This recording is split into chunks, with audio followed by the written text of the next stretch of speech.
The federal government has approved the 2022 intervention funds for public higher institutions in the country. The Executive Secretary, Tertiary Education Trust Fund, Architect Echono, made this known while receiving in his office the Committee of Vice Chancellors of Nigerian universities in Abuja.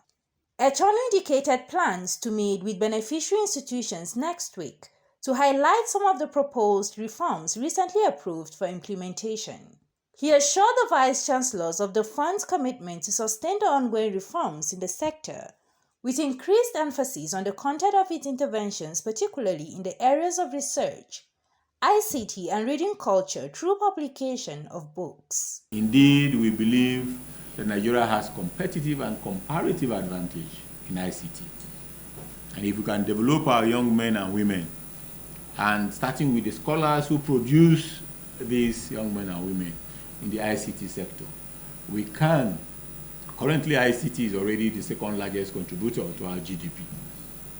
When we begin to play into the various fields of data and analytics, into the convergence that is happening in the communications sector, into Internet of Things, into cyber security, into nanotechnology, and all the various opportunities that it provides, Nigeria will be on the right path to replacing the fossil fuels and all the other depletable resources and replacing them with things that are knowledge-based, for which, as I said, we are in a position to play on a global stage.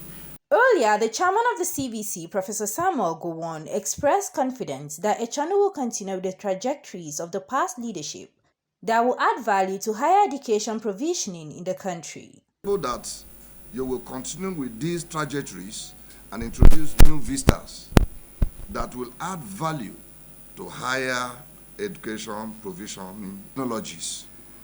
The plan is to train a minimum of 500 MSc to PhD students in each of the cocktails over the next 5 years to develop a strong talent pool that will drive research, innovation, and adoption of DARQ solutions for the country.